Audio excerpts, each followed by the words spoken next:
Good morning everyone, welcome back to my mini blog. তো আজকে আমি সকাল সকাল উঠে পড়েছিলাম। আজকে একাদশীও ছিল আর শ্রাবণ মাসের প্রথম সোমবারও ছিল। তো এখন বাজছিল 3:15। আমি ঝটপট ব্রাশ করে স্নান করে তিলক পরে নিলাম। দেন আমি আমার মহারাজকে উঠাচ্ছিলাম ঘুম থেকে, কিছুতেই উঠতে চাইছিল না। তারপর ওরও ড্রেসটা চেঞ্জ করে ভোলে বাবাকে স্নান করিয়ে দিয়েছিলাম পঞ্চামৃত দিয়ে, দুধ, দই, ঘি, মধু আর সামান্য চিনি দিয়ে। কালকে মা আমায় বলেছিল একাদশীও পড়ছে আর শ্রাবণ মাসে প্রথম সোমবারও পড়ছে, তো ব্রহ্ম মুহূর্তে উঠে ভোলে বাবার পুজো দিবি।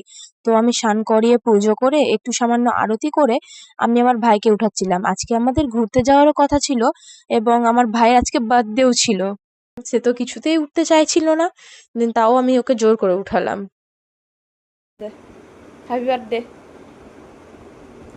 আমি আমার ভাইকে বার্থডে উইশ করার পর রেডি হয়ে নিলাম। সামান্য কিছু মেকআপ করেছিলাম, এখানে ভাইও রেডি হচ্ছিল আমার সাথে সাথে, বলছিল একটু মেকআপ করে দাও তো আমাকে। দেন এখন বাজছিল 4:39। আমাদের টোটোগুলো রিজার্ভ করা ছিল, তো তাড়াতাড়ি টোটো চলে এসেছিল। দেন সবাই উঠে পড়লো। তারপর আমরা রওনা হলাম বাইরের উদ্দেশ্যে, আমাদের ডেস্টিনেশনের দিকে। রাস্তা প্রায় ফাঁকাই ছিল, তাই সেরকম কোনো অসুবিধেও হয়নি আর ট্রাফিকেও পড়তে হয়নি।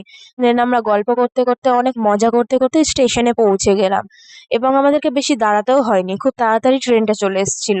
তারপর সকলে মিলে ট্রেনে উঠে পড়লাম। আরে আরে, বলাই তো হয়নি আমি যাচ্ছিলামটা কোথায়।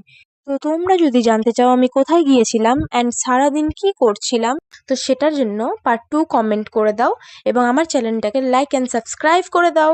টাটা।